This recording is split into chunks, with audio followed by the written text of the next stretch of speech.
ఇప్పుడు నా మిత్రునికి ధర్మ మార్గాన్ని అనుసరించి తన అధికారాన్ని పొందే మార్గమేదీ లేదన్నది వాస్తవం.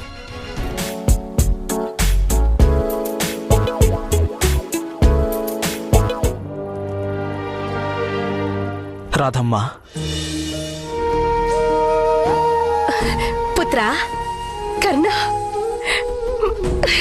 వచ్చావా? నేను నేటి రాత్రి ఇక్కడే ఉంటాను రాధమ్మ. నీ చేతి భోజనం రుచి నేను మరచిపోయాను. నీ చేత్తో తినిపిస్తావు కదా? పుత్రా, నీవు ఎంతగా చలించిపోతున్నావెందుకు? ఏం జరిగింది పుత్రా? నాకు నాకు చెప్పు నాయనా. ఏం ప్రశ్నించకు రాధా. వాణ్ణి దయచేసి ప్రశాంతంగా కూర్చోనివ్వు.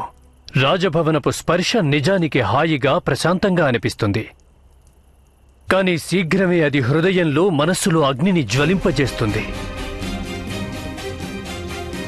అధర్మానికి పాల్పడే హృదయంలో కాంక్ష అనే అగ్ని, ధర్మానికి కట్టుబడే వారి హృదయంలో పశ్చాత్తాపమనే అగ్ని. పుత్రా, అక్కడెందుకుండడం పుత్రా? ఈ రాజభవనపు కాంక్షని విడిచిపెట్టు. తిరిగొచ్చేసే పుత్రా. మనింట్లో ఉండు, మాతో కలిసి ఉండు. అది అసంభవం మాత.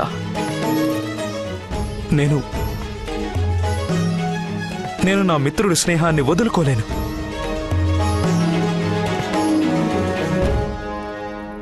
ఇందుచేతనే నేను నీకు చెప్పాను, మేం ఈ ఇంటిని ధర్మనిలయంగానే ఉంచగలమని. ఎందుకంటే ముందే నాకు తెలుసు, అక్కడ నీవు కేవలం అధర్మంలోనే పాలు పంచుకోవాల్సి వస్తుందని. సర్పంతో స్నేహం చేసినట్టయితే ఏదో ఒకరోజు అది ఖచ్చితంగా కాటు వేసి తీరుతుంది. దుర్యోధన రాకుమారులు సర్పం కాదు పితృదేవా. అతని పట్ల కూడా అన్యాయం జరిగింది. ఇప్పుడు నా మిత్రునికి ధర్మ మార్గాన్ని అనుసరించి తన అధికారాన్ని పొందే మార్గమేదీ లేదన్నది వాస్తవం.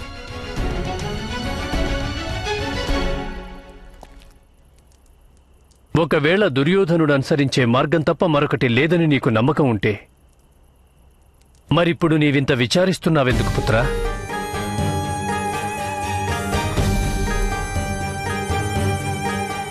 అది నేను చెప్పలేను పితృదేవా. నేను దుర్యోధన రాకుమారుడికిచ్చిన మాటకి కట్టుబడి ఉన్నాను. ఆలయంలో స్తంభాలు కూలిపోతే అంత విచారం కలగదు. కాని పితృదేవా, గర్భగుడిలోని మూర్తి ఖండించబడితే అది అధర్మమవుతుంది పితృదేవా.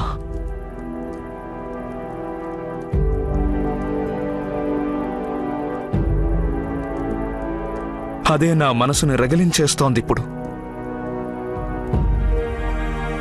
ఈ అగ్నిని శాంతింపజేయడానికి ఏదైనా మార్గం చెప్పండి పితృదేవా.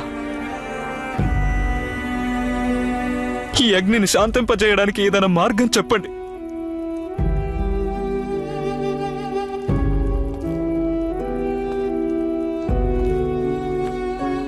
దానం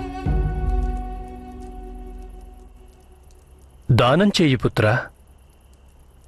ఎందుచేతంటే దానమనే ఈ ఒక్క తపస్సు వల్లే సమస్త దోషాలను నివారించుకోవచ్చు. అలాగే ప్రార్థన కూడా చేయి. దుర్యోధనుని వ్యూహం ఎప్పటికీ ఫలించకూడదని. నీ మిత్రునికి కూడా పాపం నుండి రక్షణ లభిస్తుంది. అలాగే నీకు కూడా.